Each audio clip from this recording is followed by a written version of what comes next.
Hey everybody, welcome back. So had an interesting find at the curb today. We have a Whirlpool Cabrio Platinum washing machine. It has one of those nifty clear tops. I mean, it seems like it's in reasonably good shape except for like maybe a little bit of rust right here. I did look up the model number and the serial number. The model number is WTW 8900 BC0. The serial number is C44, C44470157. I believe that serial number indicates it's made in 2014. So this thing is not new, and you may be saying to yourself, well, why would you even trash pick this, right? It's almost 10 years old. Well, my Whirlpool Cabrio is 11 years old, so this thing's a little bit newer than my not so new one. So I figured at the very least it would be a good video because these washers seem to be pretty popular. So I think we'll probably just power it on, see what's wrong with it, if anything. If there's nothing wrong with it, it's going to be a pretty short video. And if there is something wrong with it, I think we'll dive in and see what that might be. First things first, let's see if it powers on. Now, one thing I did notice at the curb is the thing was super heavy. And that was super heavy because there was a good bit of water in there. So I'm wondering if maybe we have a drain pump issue. So let's give her power and hope the magic smoke doesn't come out. Okay, we got power. Let's press the power button. Okay, so we know the brain box works. Let's do. We open the garage and kick the hose out the door, and then we'll see if this thing drains, because there probably is still some water in there. Okay, let's hit start. Got the hose sticking out the door. Good. Lock the lid. I heard it try to fill. Yeah, it's trying to fill. Don't have a water supply hooked up. All right, let me mess around with this thing and see if I can get it to drain. Okay, I got some water hooked up to it. Just ran a garden hose to the back of it. Let's see if it fills. Ah, we got water. I'll let it run a drain and rinse cycle and just observe. Okay, I don't know if you guys are hearing that, but this thing is agitating, making a bit of a knocking noise. Seems to line up with when the agitator in the bottom changes direction.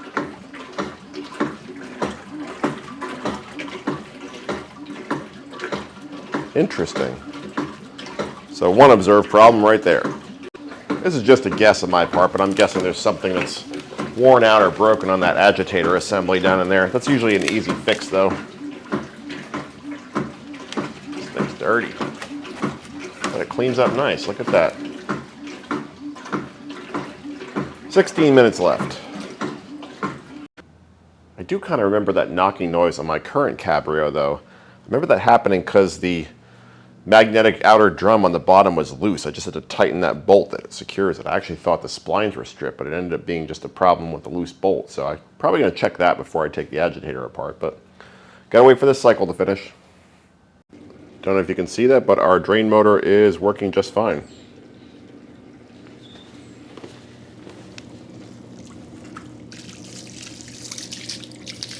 Running quite well, in fact. That's good, because that's probably an expensive part. The tub is nice and quiet. You're hearing the drain motor right now, but if that tub was not quiet, that would suggest the bearing at the bottom was bad, which is a lot of work to replace. I did a video on that on an older Cabrio. So cool how you can watch it. 13 minutes left.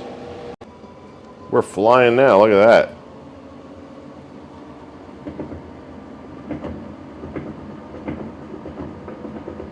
Bearings are quiet. Still hear that knocking noise, but hopefully it's just a loose bolt. Okay, I'm going to kill this cycle. Still got 7 minutes left, but I don't see anything obviously wrong with this thing.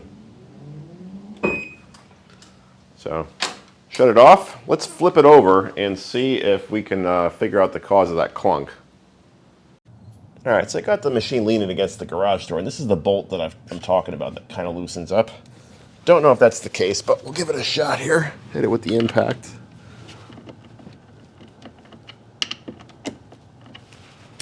It's the right size? Yeah, it's the right size.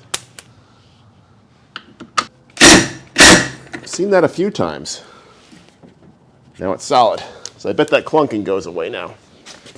So if you have a Whirlpool Cabrio that's clunking like that on the agitation cycle, try a 1/4-inch Allen key and just zip that bolt in. There should be Loctite on there to lock it in place, but seen it happen twice on 2 washers. So what does that say? Okay, so enough talking about that. Let's flip it back over, hook it back up, and we'll see if we can find any more problems.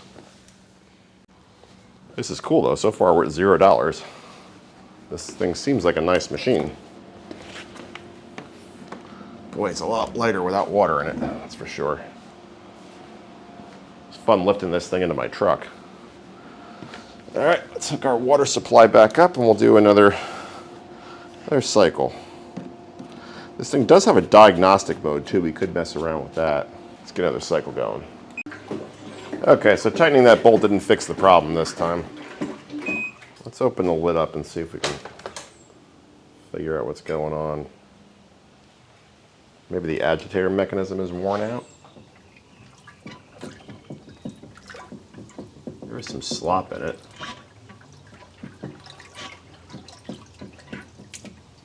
Let me go check my other Cabrio and see if it makes that noise when I turn it back and forth. I think we're going to take the agitator off and see what things look like down there, because maybe that mechanism is worn. If not, we'll pull that bolt out on the bottom and check the splines on that drive drum. Okay, I got everything drained. Removing the agitator is normally pretty easy. Pop that cap off. There's a bolt underneath there, whiz that off, and I believe the agitator comes straight off. 7/16 it is.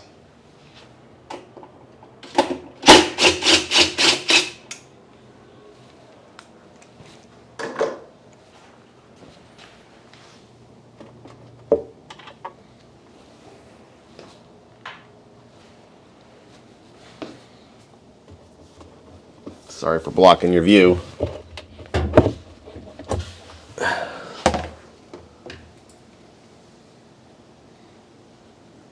Okay, so our splines are not all chewed up here. They seem fine.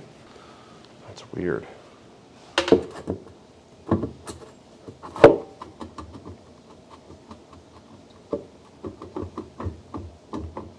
gonna hose things out a little bit in here while I get everything apart.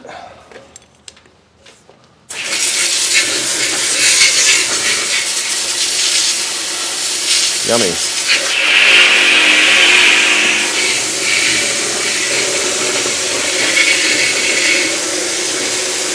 Amazing how disgusting washing machines get, isn't it?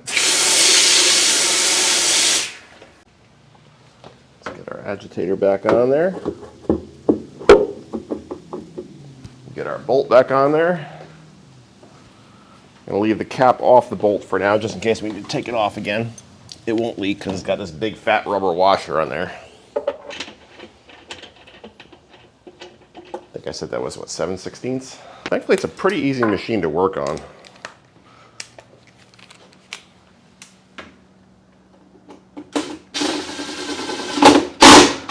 With the exception of having to replace the spindle bearings. Let's see how that feels.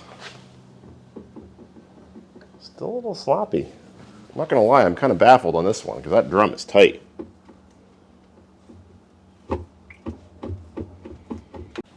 Let's dig a bit deeper and take this mechanism out here.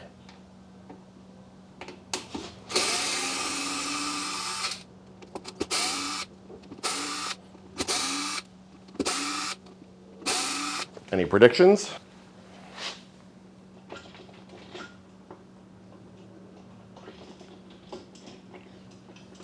Hopefully I take all the screws out, right?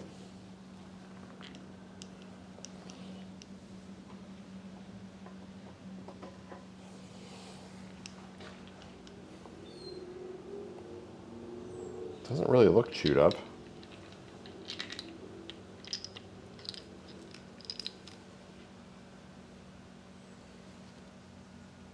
Kind of baffling.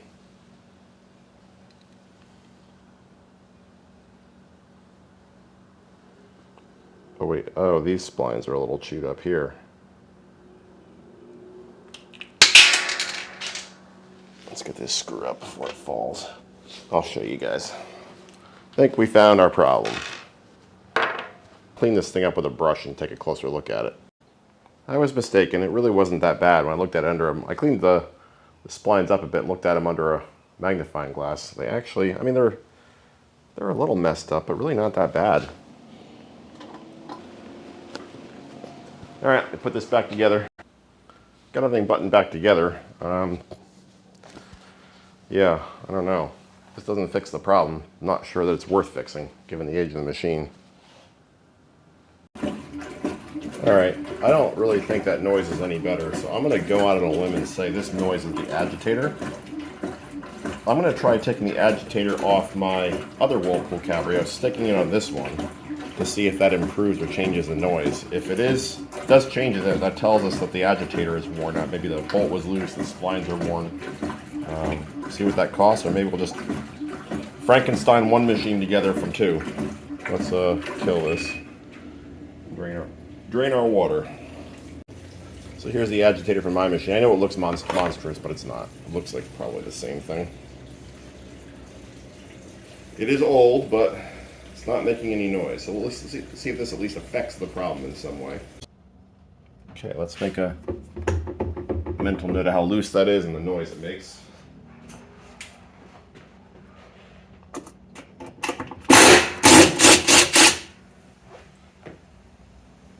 Pardon me blocking your view.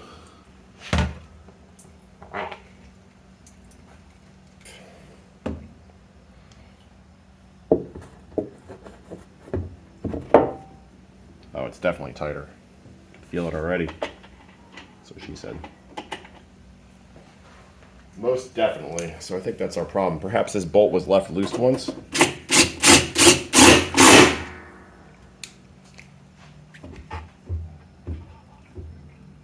Yep, that's fine. That did it. So that tells me our agitator is worn out. I guess there's probably wear on these splines that we can't even see that easily. I can be able to see it unless there's light. Can we see anything? I mean, the wear could just be so subtle. Not sure.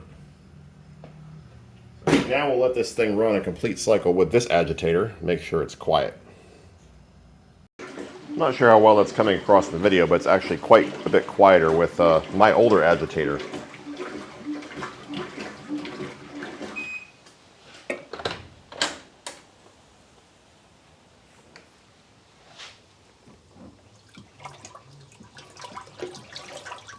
So yeah, things are quite a bit tighter. So yeah, definitely that agitator is worn, sadly. Don't know what that part costs, but again, if I just Frankenstein these machines together, I may just keep that one depending upon what the part costs. I think the next step is to just let it, like I said before, run through a cycle and confirm that everything works okay. So that wash plate is a $150 part. That is nuts. I will not be spending that kind of money right now. That said, if anybody else wants to, I'll happily leave a link to the description. But yeah, that's crazy for a piece of plastic. Shame on Whirlpool. Okay, we got an unbalanced load code, which is actually really good because I did a video on another Whirlpool Cabrio replacing the suspension rods, thinking that the suspension rods felt fine and maybe they just needed lubrication. So I'm going to take this thing apart to clean it anyway. So while I do that, I'm going to see if I can grease up those suspension rods and see if we can make that UL code go away without spending $100 on suspension rods. Okay, let's get her apart to start cleaning it. Pretty simple on these. Just take out that top screw there.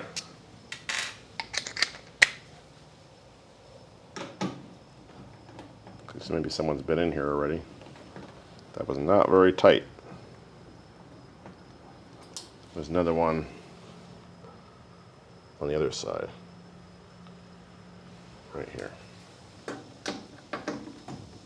That one was a little bit tighter.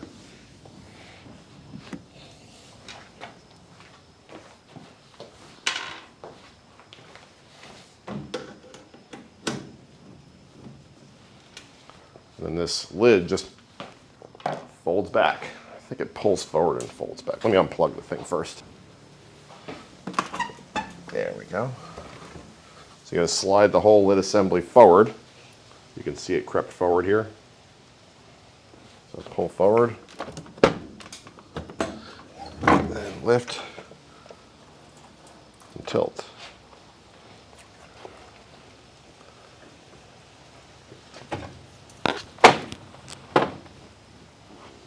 If you don't have a garage door to support your lid, make sure you tape things shut. Yeah, a little scuzzy in there. Cleaning these things is pretty simple. What I usually do is I'll unlatch this top section here. There's just a bunch of tabs all the way around. You can pop them with your fingers.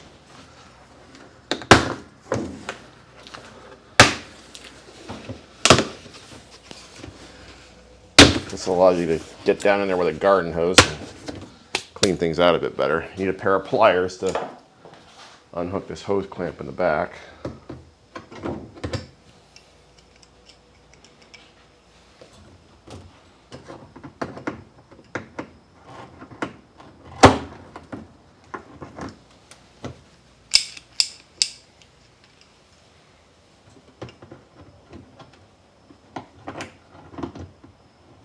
Told this washing machine lived in a garage, so might explain why it's a little more rusty than the average.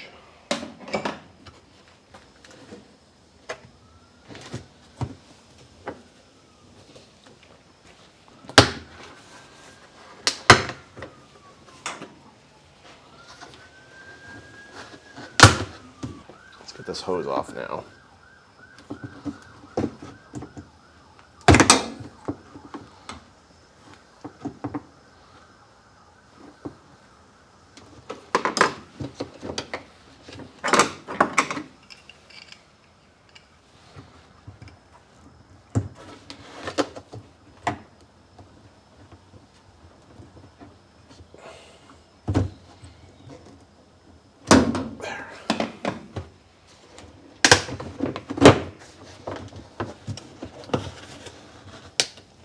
Come on, man.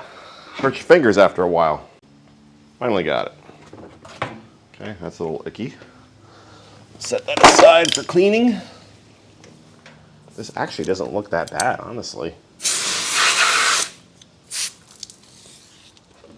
Maybe they improved the design so it's more self-cleaning. I usually hit it with a garden hose like this. Clean the outside of the tub.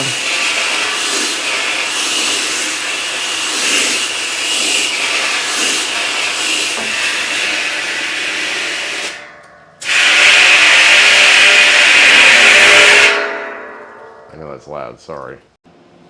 Okay, got it all kind of cleaned up. I'm just gonna hit the suspension rods with some fluid film and see how that goes.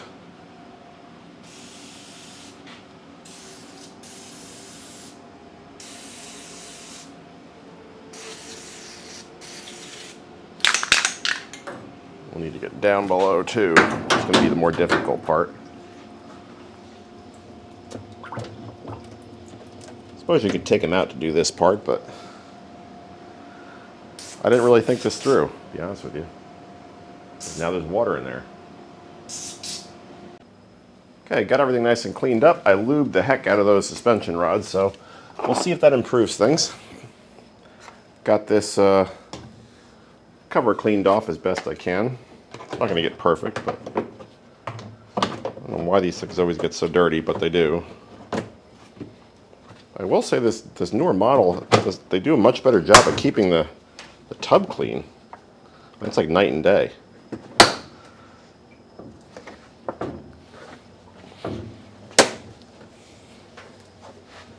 Just snap this thing back in place all the way around. Okay, and we'll slide our lid forward. Put it back in place. Like so.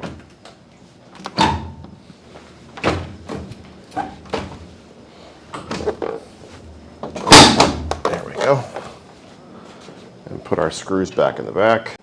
Oh man, you guys didn't remind me to put the clamp back on that hose back there. Come on. All right, got it fixed. Come on guys, next time a little help please. What are we doing? Oh, you know what? Let's do our due diligence and check for fault codes. So it depends upon the model that you have, but I believe these, you just press any button, press and hold a button 3 times, let it go for 3 times. Press and hold a button for 3 seconds, let go for 3 seconds, hold for 3 seconds, let go for so on, 3 times. Any button except power, I believe. So I usually use this one. 1, 2, 3. 1, 2, 3. 1, 2, 3. There we go. So now we're in diagnostics mode, so we have the code F71. That didn't take very long, did it? I don't know off the top of my head what F71 means, though. I'll have to Google that one and get back to you. Alright, so I did some research on that F71. It turns out that part that I didn't think was bad down below, that hub, that thing underneath the impeller that I thought was related to driving the impeller, nope, I was wrong. Apologize for that. It's actually to allow the tub to rotate independent, well, actually the tub to sit still while the agitator rotates. So it's kind of like a clutch of sorts. The tub right now is connected to the agitator. They both spin as a unit. What happens when it fills with water, the tub, I believe, will sink from the weight of the water, disengaging it from that hub, and it allows the agitator to rotate independent of the tub. What's happening is it sounds like that part is sticking. So F71 means that part is gummed up in some way. I think F71 is also the code for sudsing, which it can show up as SD on the display. So long story short, the fix is to replace that part that I already took out.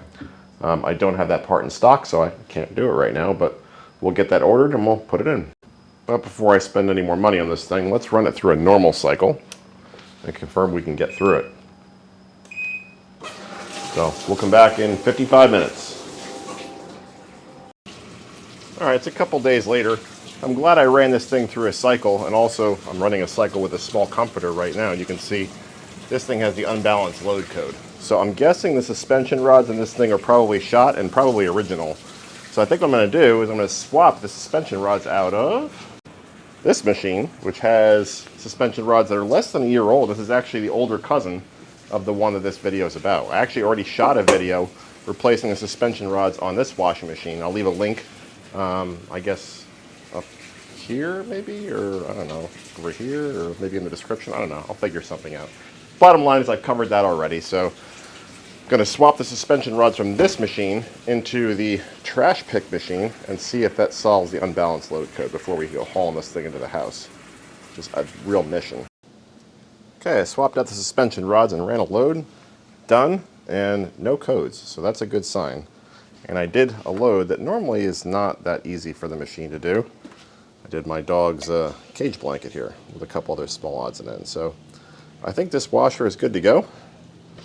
No issues, no leaks. So yeah, hopefully you found this video helpful. If you did, so please subscribe, stay safe, and thanks for watching, everybody. Take care. But here are the washer and the dryer, both trash picked, installed, and in use. I'm happy.